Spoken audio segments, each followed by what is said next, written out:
what God showed me was that I would have a greater impact and be able to reach more people if I showed up for Jesus and shined bright for Jesus and allowed myself to have opportunities where I could share my faith in the marketplace.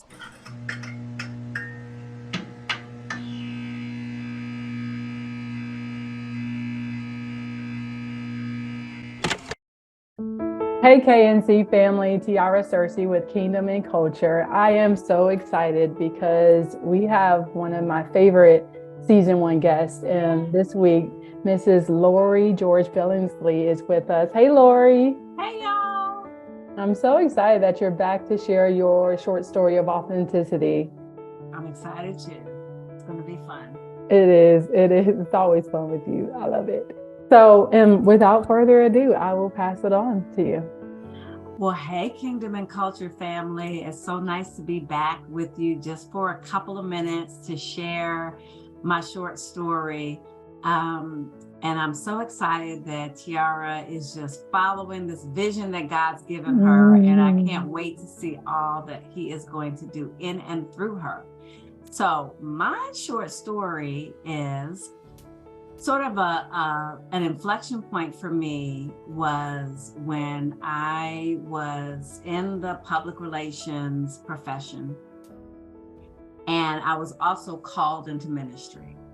And so I, did my initial sermon, got licensed, and really felt like, okay, now what do I do? Am I supposed to continue working full-time, in public relations, or am I supposed to be behind the pulpit? And I was really torn on what I should do.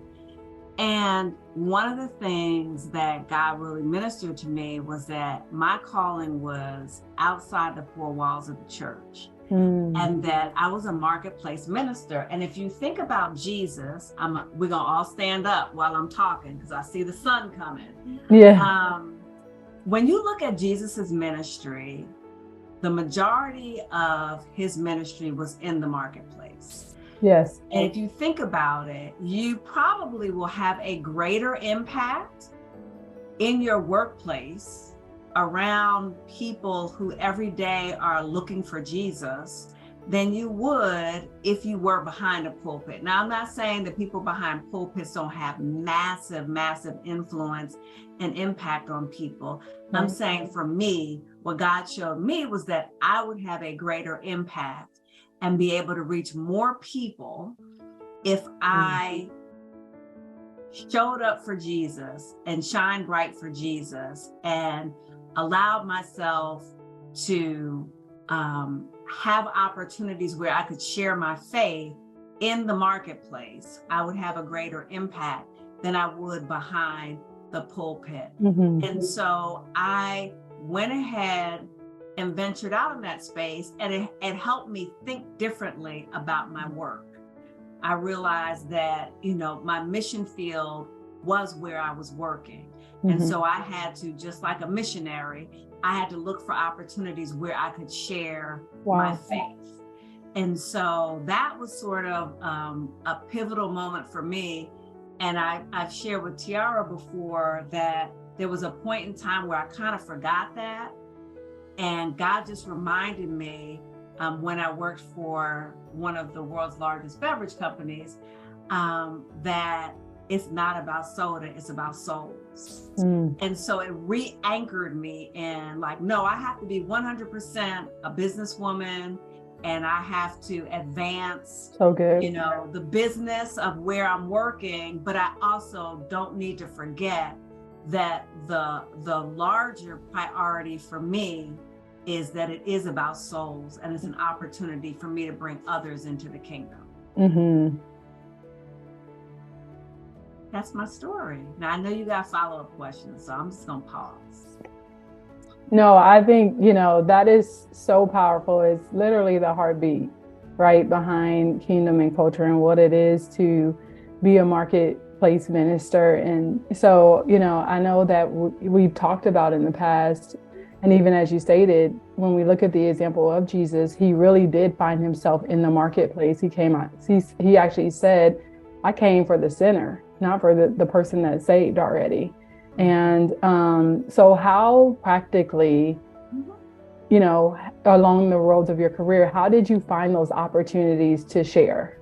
Yeah. So, you know, I think part of it is the discipline of like having your quiet time, right? So the basics, so that you can discern when there is an opportunity, praying as you're going throughout your day, just silent prayers, asking God to, you know, give you an opportunity to share your faith. And a lot of times it would come up in just regular conversations, you know, someone just talking about their weekend or something that's going on.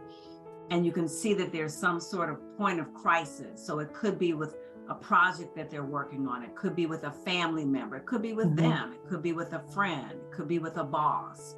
And it just would always open an opportunity for me to be able to talk, you know, say, hey, do you want to talk about that? Yeah. And let the person talk about it, and just asking God for wisdom to share with them on either a similar situation where maybe I kind of had the same kind of situation and what I was able to do, or open up the opportunity to say, you know, can I pray with you about that?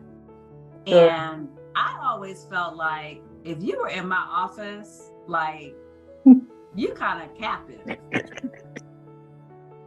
You kind of walked into it. It's like you asked for this. In my office, all kinds of things in my office that it was clear I was a Christian. And so sometimes people knew that. So people would come and specifically ask for prayer, or people would just come. And I'm sure you've seen this too, Tiara, on your job. People always seem to come to you and ask you for counsel and for advice because they see something different about you. The other thing was I always made sure, like I had, you know, joy for Jesus. So always smiling, always upbeat, always positive. And that a lot of times would also be a prompt for people to say, like, I mean, why are you always so happy? Like, I know we got a lot going on, and it just seems like it just rolls off your back like a duck. And I would say, well, you have Jesus. Or I would just say, you know, life's too short to be worked up over this. You know, or just something that would open up a door of opportunity to be able, you know, if I was really sassy, I'd just be like, I have joy because I have Jesus. Like, let's just come right to the chase and we can talk about that. But just opportunities, again, where you are able to share your faith and share situations that may be similar to what somebody else is going through. And then you can talk about how you work through that. So good. But really, again, looking at, I was very mindful of people are always watching you, right? Especially when you say you're a Christian, people are watching you. And so I need to understand that how I react or how I handle the situation, people are watching, people are going to hear about it. And I want to make sure that I am not doing something that would distance someone from Jesus. I want it to be more that it's something that draws people to Jesus. So good. And the other thing is, I always just told people, like, you do you. Like, I have enough Jesus in me to be able to stand. That's so good. I'm not offended if you ask me to come out and go to happy hour with you. I mean, I don't drink, but they got non-alcoholic, you know, they have non-alcoholic beverages. So I can go and hang out with y'all and y'all do what y'all are going to do. As long as it's not illegal, I would always say, as long as it's not illegal, immoral, or just wrong, I'm down. Because I don't want people to feel like they have to act a different way from how they would normally act when I'm around, because the way that you normally act is an opportunity for me to be able to share my faith, as opposed to if you're acting some way that you aren't normally. Right. So that is also a big thing. I think a lot of times people think, well, I can't go to some of the places that people go to or do some of the things that people are doing because, you know, Jesus wouldn't want me there. But again, let's look at Jesus's life. Right. And where did he go? Yeah. Right. So I'm not saying go to like the club or go to places right, that you're not comfortable going, but I am saying, don't make it where you're untouchable and unapproachable. right, Make yeah, it where you're just like, I'm just Lori. You don't have to put on any special airs. You don't have to cover up your tattoos. You don't have to stop cursing. You do right. whatever you're gonna do. Because I have enough Jesus in me to stand Mm-hmm. and to hold my own. It's so good. And, Jesus practically in the marketplace is really what you're speaking to. How did you navigate that when it came to situations that you were or not comfortable in? I know during your podcast, you actually talked about a situation that was morally you didn't feel comfortable with and things like that. Let's just put it out. Wrong. It was wrong.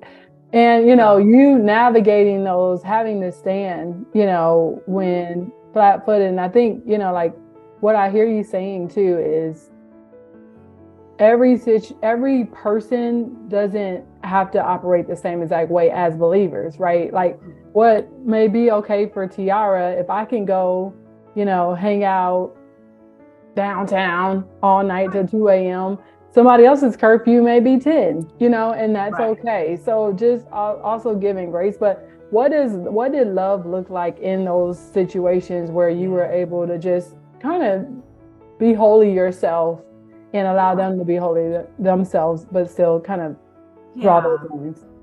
Yeah, I think it's one of the things that I think is super helpful. I mean, Dr. Henry Cloud's book, Boundaries, my God, that is, I think, the crux of it, right? What are the boundaries that you have, that you need to set so that people understand what your boundaries are? So good. Okay? And if those boundaries are crossed, then people know, like, okay, you've now crossed the boundary. You've violated sort of this line in the sand. So then that means there is going to be a side that comes out, right? So I recently said in another interview, you have to know when to pray and when to slay. Okay. And so I like that. Like, it's one thing, like, okay, I'm gonna pray for you, but like, you cross this line and then it gets into the slay category. Slay. And so those are things, like I said, that are illegal, immoral, unethical, or just wrong. Yeah. If you cross that, then like, I'm gonna have to say something. I'm gonna have to do something. I'm gonna have to remove myself, or I'm gonna have to, insert myself. Got it. And if I'm being asked to do something that I feel is unethical, then I'm going to say something. Yeah. Because one of the things that, and I think I mentioned this on the podcast, or on the show, one of the things that early on I kind of discovered was that I'm highly employable. Yeah. And so, like, I can get a job, but what I can't get is like sort of a new ethical, new moral kind of standard. That is already set. And so if you're asking me to do something that comes against that, I have to address it. And I can't be fearful in addressing it. I have to, hit it head on. Loving this. And that's something that I think you have to resolve within yourself. And there have been times where, Holy Spirit's like, that's not right. Yeah. And so what are you going to do? And again, people are watching you. Right. And so they're watching to see also, what are you going to do? And so there have been a few times where I've had to like go to legal on, in the full breadth of my career, not saying at one particular place, but where I've had to go to like the head of the organization or to legal to bring something up. To say like, this isn't right. Right. And I can't do this unless somebody's gonna write it down on a sheet of paper and sign it and say that this is okay. Like, I'm not comfortable doing this. Right. And again, if you think about the workplace, a lot of people do whatever is asked of them. Mm-hmm. So when you have sort of that line and that boundary and you don't let it get crossed, people are watching. Yeah. Jesus is watching. And so, can you be trusted with more because you know that you're going to do the right thing? Oh my gosh, I love this. You are saying a mouthful of goodness right here, because it's like a lot of times people take Christian, believer as nice person. You know what I'm saying? Like, not that person that's going to confront, that's going to address the wrong, that's going to come fully to the table and or speak up. And so I love the fact that, it's like there was absolutely fully seeing people, knowing them and loving them. There was also the other dude that was like throwing tables over and addressing them as brood of vipers. You know what I'm saying? It was both. And, I love that balance and that you're bringing to the marketplace, and even to show our listeners and our audience that there's power in vulnerability and authenticity of being fully who you are, even if that's that other chick, or you know what I'm saying, that other guy. Totally. Yes, absolutely. I think you have to bring your whole self, as people say to work. Yeah. And that includes Jesus. That's how you show up. That part. Well, Lori, I just love you. More. Looking like your mama. Looking just like her. My mom will be on. She actually was just telling me this week that she wanted to come on and share her short story of authenticity. So I can't wait for her to do that. Yeah, so excited. But Lori, I'm so glad that you were on. Guys, until next time, listen, be encouraged, and we will see you soon. Peace. Bye.